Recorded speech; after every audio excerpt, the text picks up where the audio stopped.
Let's get into the Candace Owens thing because we've been giving Candace a little bit of shit this week. Yesterday and today we said, and I like Candace Owens, but we've been saying that she's not dealing out any of these receipts. She keeps threatening people at Turning Point USA. If you don't come clean about what you've done and if you don't tell the truth about Charlie and all this stuff, then I'm going to drop receipts. I've got receipts and I'm going to pull them. And it was exciting at first. You're like, oh my God, Candace ain't fucking around. 300,000 people are watching her show at a time.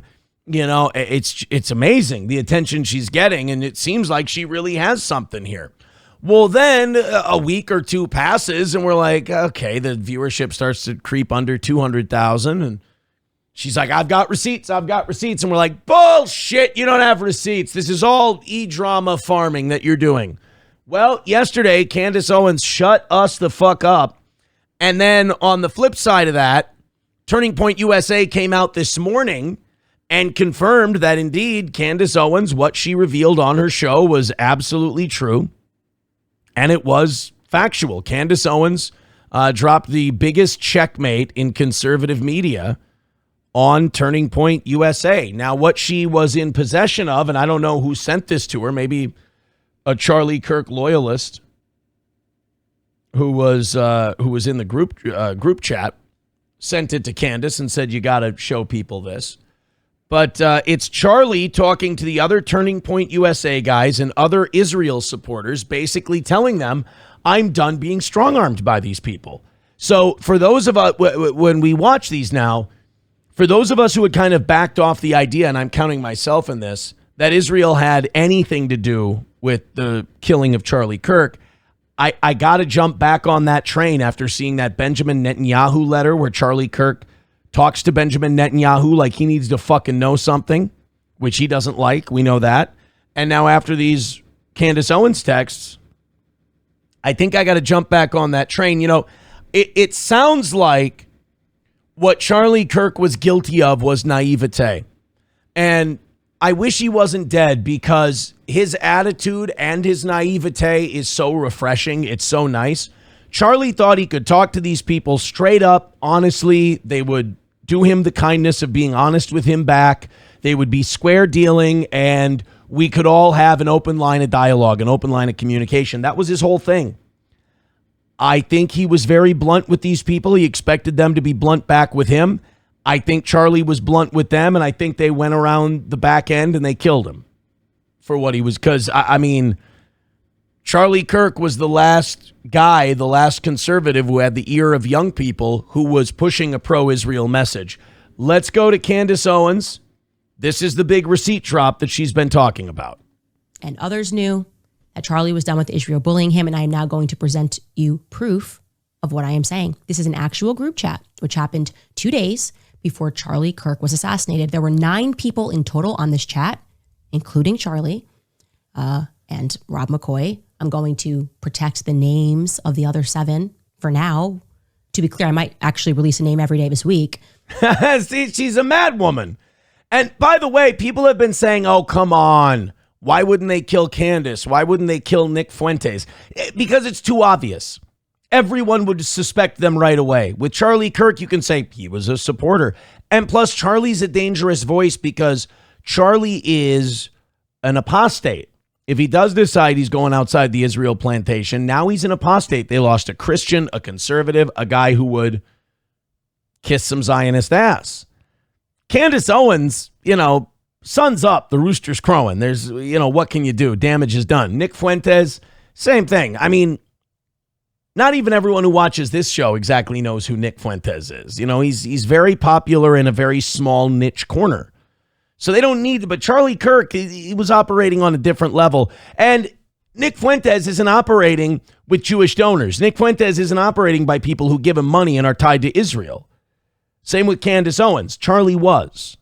But I want to show you this because suffice it to say, Rob McCoy was on this text thread, and I think it helps contextualize him as a person, in my view, that he would attack me for telling the truth about the pressure that he was facing.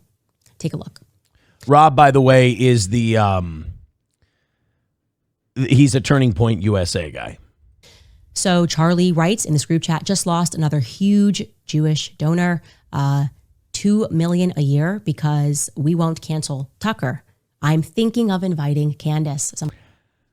So this is what you're kind of getting an insight into Charlie Kirk's behind the scenes attitude. And I have to say, it makes me like Charlie Kirk more, because he goes, just lost another huge Jewish donor, $2 million a year because we won't cancel Tucker. So even in the midst of losing $2 million, and I don't care how much money your organization brings in, $2 million is $2 million. It's a lot of money. And he's that loyal to people he likes, and he liked and he respected Tucker Carlson. But not only did he like and respect Tucker so much that he would forego $2 million, he also doubled down, said, fuck them, I'll bring Candace back. Because Candace started at Turning Point USA. He said, I'll bring Candace Owens back. We'll reunite. We'll do some speaking events like Rob Schneider and I do together. So I like that, people tried to push him around, and Charlie went, oh, not only am I not going to do what you're telling me to do, but I'm going to bring another person you don't like in here. Fuck you. But he writes, oh. Charlie writes, Jewish donors play into all of the stereotypes. I cannot and will not be bullied like this. Charlie was, and he said this on Megyn Kelly, he had it with being called anti-Semitic because he criticized Israel. Like all of us. All of us have fucking had it with the anti-Semitic bullshit. Shove it up your fucking ass. I don't care about Jewish people. I don't care about a Jew walking down the street or a Jew over there. I don't care. I care about a Zionist regime committing genocide in the Middle East. And if you want to ally yourself with that, then you fucking bear that mud on your soul. Don't try to cope by calling me anti-Semitic. I'm going to call out people committing genocide. If they're Nazis, they're Nazis. If they're Jews, they're Jews. Leaving me no choice but to leave the pro-Israel cause. So there we go. I'll let this go a little more. I'll stop pausing so much. I apologize. But so Charlie has now said, a Jewish donor left because I won't disavow Tucker. I'm thinking of bringing Candace in as a fuck you. These Jewish donors are playing into all the stereotypes. I cannot and will not be bullied like this. So basically he's saying this is old school Meyer Lansky, Murder Inc. mafia tactics. Like, here's this, we're taking away this $2 million. Otherwise, you say goodbye to this guy. I'm not saying goodbye to this guy. Well, who's to say that these stereotypes were, nice career you got here. It'd be a shame if something happened to it. Leaving me no choice but to leave the pro-Israel cause. So he was out. I mean, this is known. There are 9 people in here. What's his name? Justin Hammer or Joshua Hammer or whatever. Big time pro-Israel guy. Huge into Israel. Was at Turning Point USA's debate thing, talking to Dave Smith about Israel-Palestine. All these guys are in on this conversation. You don't think this got back to Bibi? You don't think this got back to high-ranking people? That he's saying, I'm out. I'm out of here with this pro-Israel cause. I'm leaving. I can't do this anymore. And by the way, how many nefarious murders, how many murders of business partners or spouses or whatever, we end up finding out that it was an inside job because we end up finding out some kind of information that this person wanted out of either a business or a relationship or whatever. And if we can't have them, then nobody can.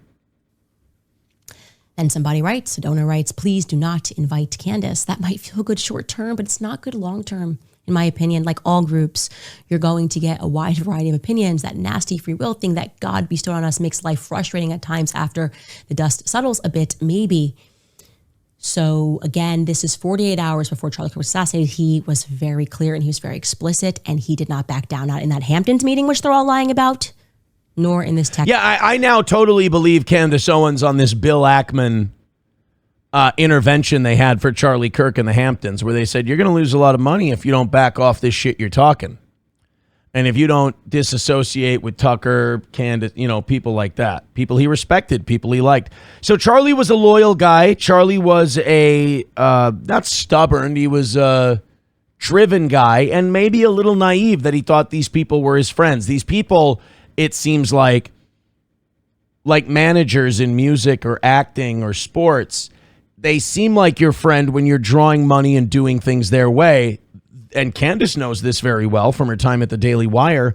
When you stop doing things their way, all of a sudden they don't talk so friendly to you. They talk in a very manipulative manner. Like, Candace might feel good short term, but you got to think about the long term, Charlie. You know, it's that pesky free will thing that God gave us, and try like this passive aggressive sleight of hand manipulation shit that they're doing to Charlie. I don't think it would work on the guy.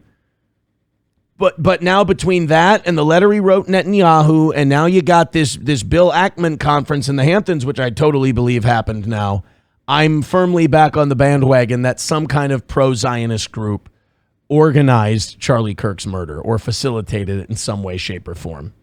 And now look at Turning Point USA, singing the praises of Israel, taking Jewish donations.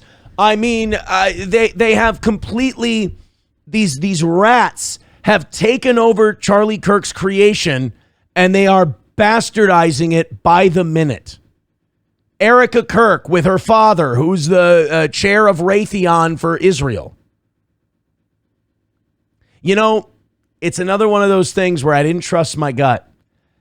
Fans, I think SP said it. Somebody else said it to me. A few people said it. They go, she's not a grieving widow. Like, she doesn't seem like a grieving widow. This seems off. There's something weird going on here with Erica Kirk. And now it's back to business as usual. And you know what the grossest part is? We have these texts that Charlie was out on the Israel thing, that he thought it was immoral, that he thought it was wrong. He felt he was being bullied. He felt they were acting stereotypical. You know what the grossest part is? These demons, some of them who were probably in on this group text message, have been sitting in Charlie's chair. They're running Turning Point now, and they're taking positions, invoking Charlie's name, knowing that they read in black and white on text that Charlie wasn't about that shit. It's fucking gross. Thread. I'm not going to reveal the names of the other 7. Actually, you know what? I disagree with myself 4 seconds ago. Let's just throw in Josh Hammer. Yes, see, this is why I like receipt dropping Candace. Do this. I don't like that she edges us all the time and she waits. You know what? Josh Hammer, fuck it. I like that. Go with that impulse. I mean, maybe you should have thought twice before you went, you know what? I disagree with myself. Macron's got a cock. That could have saved you some time and effort, but I like that. No, Josh Hammer was one of the people on there. Come on, honey, drop the rest of them. They ain't going to kill you. You were never in their camp. They only shoot inside the tent. He's on this chat, okay? You're useful. Actually, Candace Owens and Nick Fuentes are useful to the Zionist cause because the Zionists can point to Candace Owens and Nick Fuentes and they can go, see, that's anti-Semitism. See, that's the enemy. See, these people want us killed. They want that. They want to be able to use that and say, we're the victim. We're under attack. Look at you. You kill Candace Owens. You kill Nick Fuentes. You make him a martyr. People go, maybe there's something to what they're saying. Those two are much more valuable to Israel and Zionism in general, alive, saying what they're saying. So what are we to make of that? Okay, now that I'm showing you this and showing to you that the conversations were real, I want you to reflect, and it took me a lot of patience to allow the lies that were being woven and the misrepresentations of people that were pretending that I was just, high on lying about Charlie and the pressure he was under, the attacks that not just me, Tucker Carlson, Megyn Kelly faced for trying to stand up and tell the truth about what Charlie was actually going through. Why are you hearing it, though, from me and Tucker Carlson and Megyn Kelly? Isn't that weird? You got people that are hosting a show. Have they, in like one honorable thing, come out and said, like, you know what? F a couple of these donors who made his life a living hell. Yeah. They haven't. In fact, we're going to play a clip of Charlie's toadies and lackeys from Turning Point USA who are picking his bones as we speak and rifling through his pockets in his grave. They're going to address this, and they're going to act like it's a good thing that these text messages got out, and they're going to spin it as a pro-Israel thing. Again, they're going to use Charlie's corpse, reanimate it, and put a Star of David on the damn thing. In the last couple of weeks. Why haven't they done that? Also a rabbi in that chat. Like, why hasn't anybody there's a rabbi in that made chat. that move? Rabbi Shmuly, please let it be Rabbi Shmuley. Please let it be that fucking psychopath, Rabbi Shmuley. To at least say, to vindicate what I have been saying about what he was going through, that registers to me as very suspicious. I'm going to frankly say that. We got a word for that where I come from. It's called suspicious. You know where I come from? Yes, where is that exactly? Manorville, Tennessee. See, when we engage in what the government calls bootlicking, but we call it making a little money for your family on the side selling some moonshine liquor, it behooves one to keep his wits. We hear a deal that's too good to be true. It ain't. It's suspicious to me. It makes me think that in the same way that Charlie was being pressured by money, that you might be now run by that same money, that those same donors. Ooh, that's a bingo. Is that how you say it? That's a bingo? You just say bingo. Bingo! Wow, fun. Might be running you to correct the ship. And some men run their house. Some men run around their house. The new Turning Point USA guys, Daily Wire South, they run around their house. Charlie Kirk ran his house. To focus yourselves on eulogizing Charlie as something and someone that never once flinched, never once for a single second doubted the Israeli cause. He said in the text message 48 hours before he died, he's out. He's done. I didn't know that your Zionist support of Israel was blood in, blood out, but apparently for Charlie it was. I hope she keeps dropping names. I think that would be awesome. I think she's on right now.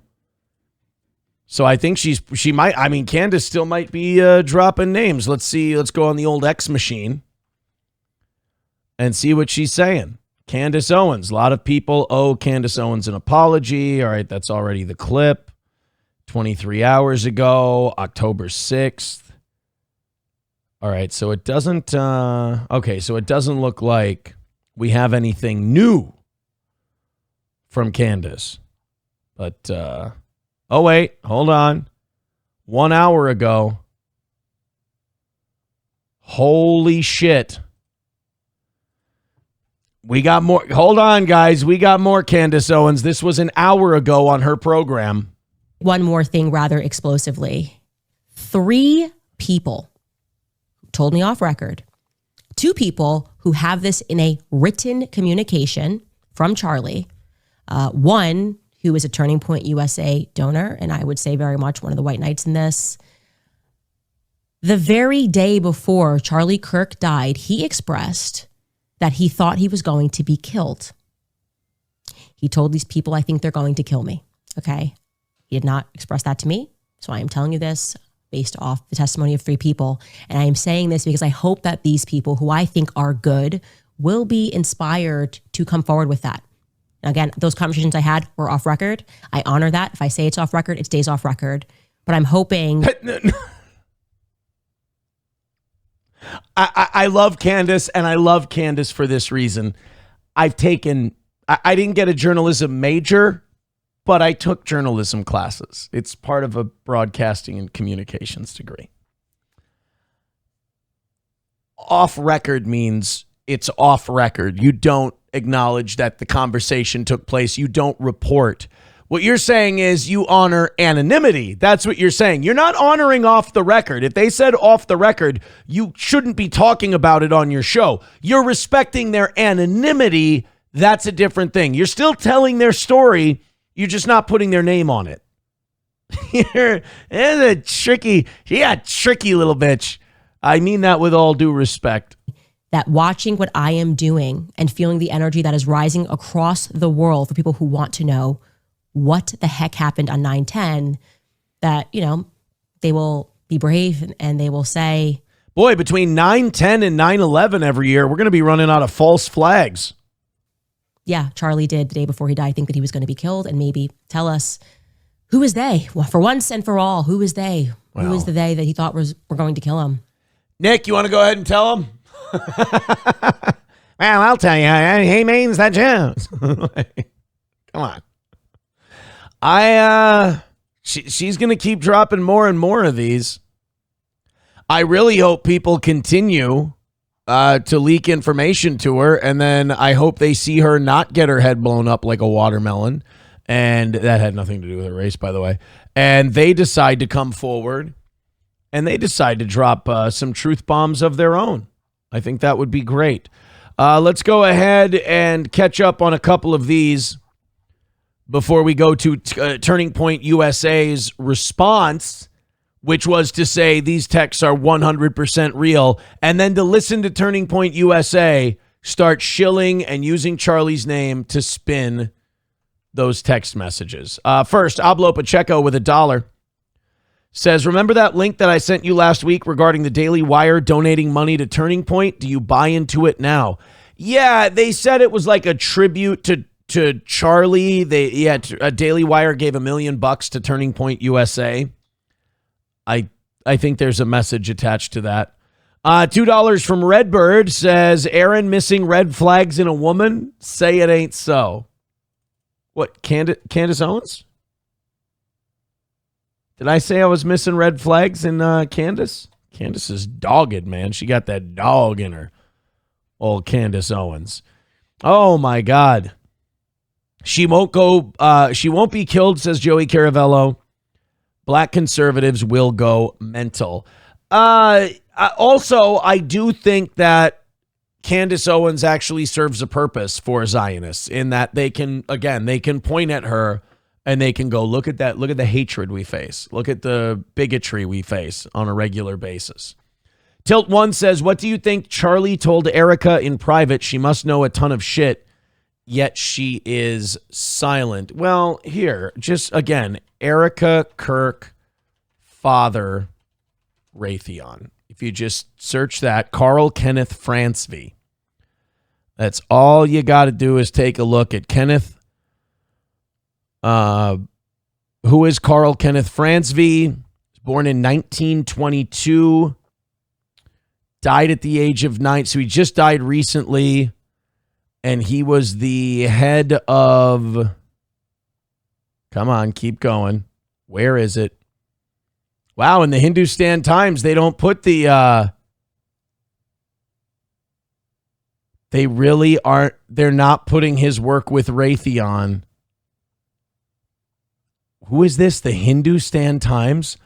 They completely left that part out. Holy shit.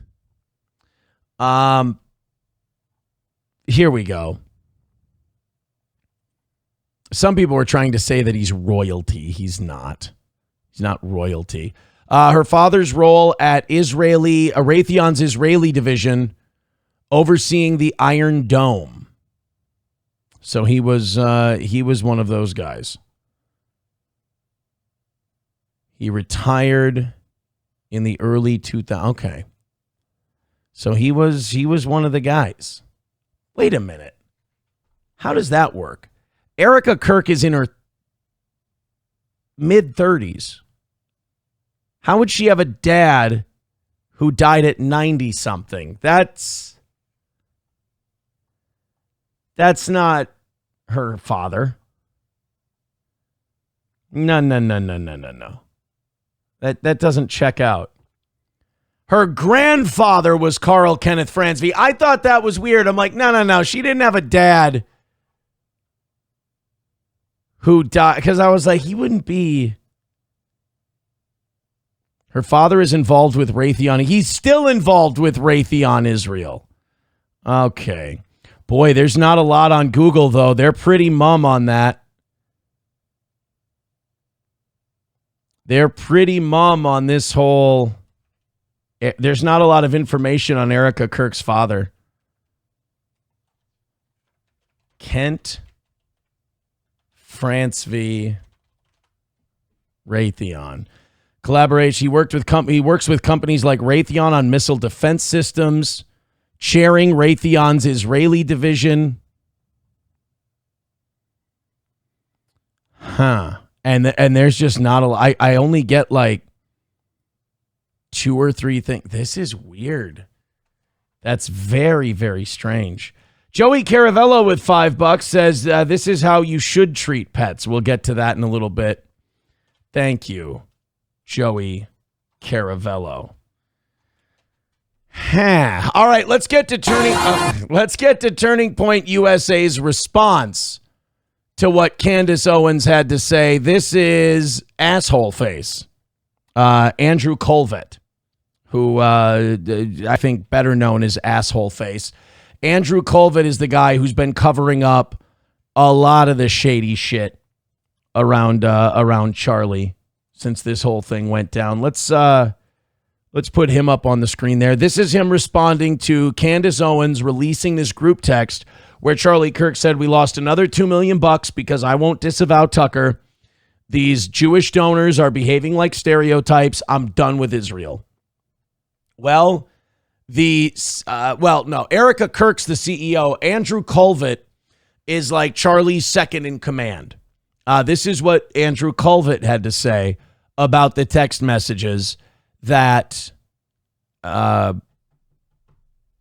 Candace Owens released. Charlie was loyal to people that he had shared history with, right? He was asked, I think this may be what you were about to say, Blake. He was asked about Candace before in public, and he would always say, listen, we're friends. He would never say an ill word about her. And if people, tried to force him to do that about Tucker or whatever, he would always be defiant because he didn't want to be morally blackmailed. Exactly. Charlie was loyal to people who had ever been friends to him, whether it was very old donors or just people who had worked with Turning Point. Yep. And as long as they were not attacking him, he would not air any dirty laundry or, frankly, any disagreements he had with people. He did disagree with Candace on the Israel issue. He disagreed with Tucker. Oh, you motherfuckers. Oh, you pieces of shit. You notice Candace Owens brought receipts. She brought text messages, him saying, "I'm done with Israel." He's talking to Megyn Kelly. We have it recorded. It's on a show. It's broadcast where he says, I'm tired of being called an anti-Semite by Jewish people when I've supported Israel forever. And only just now am I starting to ask questions because, I wasn't Charlie Kirk the one who said, I believe that they allowed October 7th to happen. He says, I know Mossad. I know their intelligence agency. Nothing gets across that border without them knowing. They had to have allowed October 7th to happen. Charlie said that. That's documented. It's proven. He was on Megyn Kelly's show saying that he resented being called anti-Semitic. He was sending these texts 2 days before his death, said, I'm done with Israel. And these pieces of rat shit are on his show, the show bearing his name, rewriting history, reanimating Charlie's corpse, and putting a fucking IDF stamp on it. Oh, I don't like these two. And again, I was backing off the whole coup d'etat thing. I was backing off the whole maybe the Israelis had something to do with this. I'm starting to think that this was a co-main event sponsored by Turning Point USA. This was a Caesar moment. This was Et tu, Brute, Et tu, Colvey, teamed up with Mossad and the IDF. I think the United States intelligence services were completely left out of this thing. I do. But I think these two knew something because Charlie's body wasn't even cold yet, and they're starting to rewrite his history as he loves Israel. He loves Netanyahu. They were buddies. Taking $1 million from the Daily Wire the day after he dies. I've had loved ones die. I never handed their family members $1 million. And I would think if I did, I might come back asking for a favor at some point. You gave someone that much money. But these two are coming out there. Oh, yeah. Oh, Charlie, he was just a really loyal guy. He was nice. He disagreed on Candace and Tucker on Israel big time. Well, in these texts, he says he's done. On the Israel issue. But he also recognized Tucker had positions they agreed on. Tucker was a useful voice in the conservative movement on many things. And so he invited him to events, and, they were popular events. And so he would react. Sometimes people would just say, yeah, don't invite him or we're going to, cut off some large donation. And that would make him angry. He would say this, as you say, this is moral blackmail. So we're acknowledging the text messages are real. He would get mad. They're treating Charlie like a kid. Oh, he would get mad when they pulled $2 million off the table, and he would kind of fly off the handle, but he didn't mean it. It's like they're explaining away an abusive partner. And he's this Scottish guy. He's combative. His reaction to that is, the classic like, screw me, no, screw you. That sort of thing. Right. And what I'm saying is, let me see under your fingernails. Let me see under this guy's fingernails, because I think you might have some dirt under there. I don't believe you. I believe Charlie was mad about that $2 million and other Jewish donors morally blackmailing him because he dared to talk to Tucker Carlson. I believe he did voice. I agree with these guys. He was very open and very blunt. What I'm saying is, all of yous used it to get him killed. Because now you guys are out here whitewashing his legacy and acting like Netanyahu's Trump. One of my favorite parts about Charlie is just how defiant and independent he was. Yeah, he was never going to He could not be controlled by other people. You could not buy him. He was not bought and paid for. You could not control him with money. It just wasn't the way he was wired. He didn't actually care about money that much. And so what's going on here? What is going on here? So can we put 2 and 2 together, boys? Can we put 2 and 2 together? Here, you guys can look up what the text say. What is going on is Charlie, some guy with a furry trans girlfriend, just snapped one day and said, this guy said some lukewarm, shitty things about trans people, so I'm going to take old Grandpappy's 30-06 and I'm going to shoot him in the neck from a rooftop. Okay, that's one possibility. Or we keep pulling money out of this fucking guy. He keeps telling us, no, he's not returning our calls. He has the audacity to write us a fucking letter and tell us what side of the fucking toilet we need his shit in. We took $2 million away from him, and not only does he say, fuck you, I'm platforming Tucker, but I'm going to bring Candace Owens back? Fuck us, fuck you. I don't know. Tyler Robinson had one shifty reason to shoot Charlie Kirk, and that was he didn't like the political things he said. The donor class and the Israelis had at least 2 million reasons to kill Charlie Kirk. And you two, the way you're talking and the way you're whitewashing history, maybe you two thought that you should be more powerful at Turning Point USA. What did you know? As I mentioned, he loved Israel. He cared about Israel. He cared about the Holy Land. Wow. And he was aware there was a surge of anti-Israel sentiment on the right. Charlie thought seriously about this issue and was trying to chart a path forward for people who were sympathetic to Israel. He was playing the good cop here. He was saying, he was done. It's in writing. He was done. He was criticizing them. He was tired of being called an anti-Semite. He said, I'm not on Israel's side anymore. You guys don't realize how bad it could potentially get. Mm-hmm. You have to change your PR. That's why he writes a letter to Bibi. You are losing the PR war. You need to change how you do your PR. You need to change your messaging to the American right. You might need to change what you expect from us, that you're not going to. And Netanyahu said, how about I just shoot you and have Larry Ellison buy TikTok? That sounds a lot easier for me and way less of a headache. Why don't I just cap the goy and buy TikTok? Be able to count on just, for example, unlimited military aid from America. That's just not going to be tenable going forward. So maybe it has to be a more passive relationship. Maybe you need to give more support towards America. Some more support towards America in, for example, opposing Islamic migration into America. That's one thing he thought. These two are talking me into an Israeli hit on Charlie Kirk more than anybody else, more than Candace Owens is. All right, so this is like any other mob hit. It's over money. Every mob hit is about money.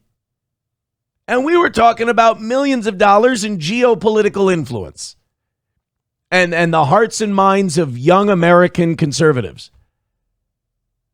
Now you guys are convincing me that's why he was whacked.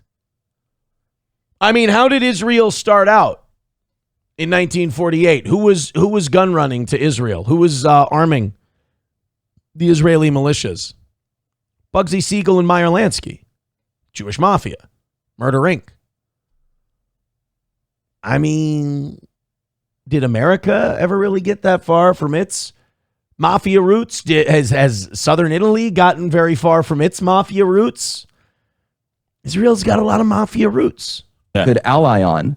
And he was trying to do all of this because he cared about the relationship and wanted to chart a way forward on it.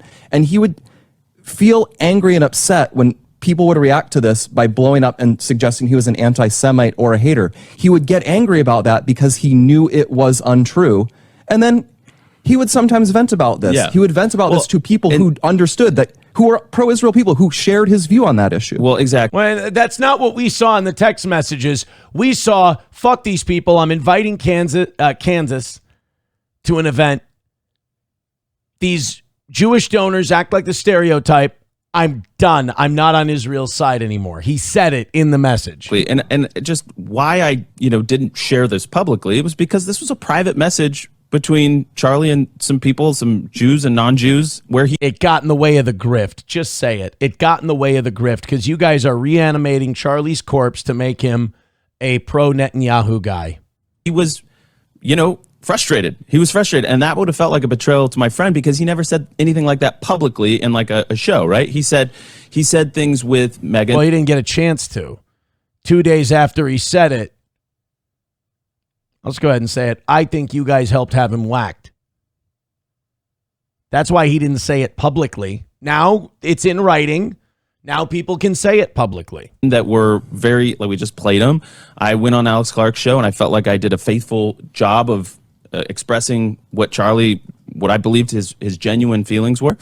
Right. That's what you guys are going to do. That's how you guys are going to continue to make money over at Turning Point USA. You're going to turn Charlie Kirk into a mascot for shit he wasn't a mascot for. And hopefully there's more brave people who continue to come forward and go, no. We have the receipts. It wasn't like that. You guys are being evil. I hope so. I hope people continue to do that. That would be really, really good. Redbird with $5 says, very hurt you didn't tell us you were a member of the Texas National Guard. We'll get to that in a second. $2 from Joey Caravello says, do you think Johnny would go to Israel? Do you think Johnny would go to Israel because he knows they spit on Christians and he's into that? I don't know. That's so off the beaten path. Tilt says, this is like a Shakespearean play as old as time. Papa Shop says, the millionaires of yesterday are the billionaires of today adjusted for inflation. The J-Mob was loaded. In fact, that is why they still exist in various forms. Ablo Pacheco says, translation, how dare you air out all our dirty laundry in public? If my assumptions are true, may they all burn in hell. These guys are not above my suspicion. The Colvett and whoever that other guy was, the way they're talking. Kevin Soundboard says Erica was definitely involved too. That, I will say this, that's just a bridge too far for me at this point. But as the days go on, boy, she hit the ground running with that Turning Point, didn't she? Naming herself the CEO, having a clear, concise path forward, booking the rest of the Turning Point college schedule a week or two after her husband's death. I don't know, man. It's odd.